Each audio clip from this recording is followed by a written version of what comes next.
Now, 1 week since the major opposition party in Ghana, the National Democratic Congress, staged its March for Justice protest, where it presented 8 demands to the Nana Akufo-led government, mounting pressure on an administration they say has performed below expectation.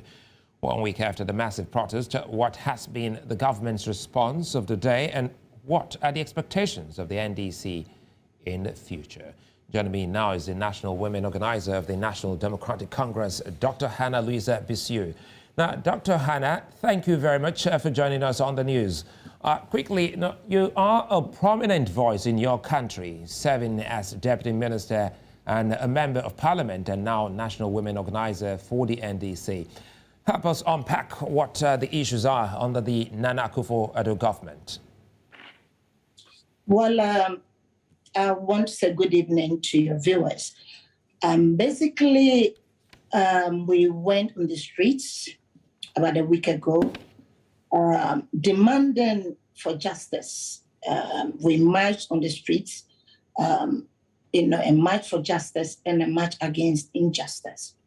Basically, what we are demanding, not as NDC, but as citizens and not spectators of this nation, is that the Nana Addo, Dankwa Akufo-Addo's government, we are demanding that they bring the perpetrators of a recent killings of our young ones in one of our communities or our township, that's Edra, where military and police open fire, live bullets on our young ones, the youth. They had gone to bury one of their own who was murdered. If you follow the Ghanaian politics, recently we had a group of young people who came up and realized that this administration has taken us for a ride. It's taken Ghanaians for granted. They came, promising heaven on earth. And the basics that any government would provide for its people, this government has woefully failed. And I usually say that, President Addo, his only legacy will be failure. We feel that he has succeeded in failing successfully. So these young ones came up with a hashtag, Fix the Country Now, where they went around, you get young ones going around and, taking pictures and videos of supposed projects that government to be touted that they have done or executed. And they will be exposing the government and demanding that the government should fix, the unemployment in the nation. It should fix the economy. It should fix our roads, since the roads that were under construction in the John Dramani Mahama NDC-led administration, this government abandoned all projects. He should fix the health system. He should fix the educational system, and so on and so forth. Government came up and refused that the youth of this nation should go on a demonstration with the excuse of the COVID-19, and they use the police to put a ban on them. One of these activists, who is also a card-bearing member of the New Patriotic Party, that is the ruling government, the ruling political party, called Kaaka from Edra. He also, from his own locality, will be, taking videos and pictures of the underdevelopment and the hardships that they were going through. Once it was being, announced, touted out there by government that they built roads in Nigeria, they built markets. Dr. Bisiw, apologies. Let me come in here quickly so that we can utilize the time here we have. Your protest on July 6th witnessed what you call a massive turnout, and a lot of people are saying that that protest may have been politically motivated because your party is still smarting from its loss in the 2020 elections. That is why more like a hijack of what the youth were organizing against the government of the day. So the NDC, as an opposition, used that as an opportunity to also, launch its own, attack on the government of Nana Akufo-Addo. Not at all, not at all. The NDC is a formidable political party, and we don't really need anybody's organization for us to hijack. It's the youth wing of the National Democratic Congress that actually organized our demonstration. The Face the Country demonstration, the government refused or did not allow them to come out and demonstrate against the government.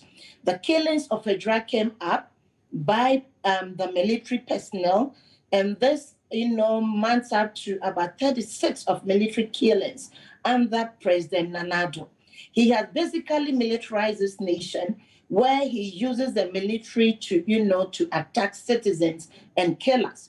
So we were demanding that they should bring the perpetrators of the Edra killings to book because they know them. They sent them. As a matter of fact, the minister in charge of the Ashanti region has admitted that he deployed the military to go and shoot and kill those innocent, unarmed, retreating young Ghanaians. So is your again, sorry to come in here, is the government of the day listening to your demands? We hope he does. We have actually given out, 8.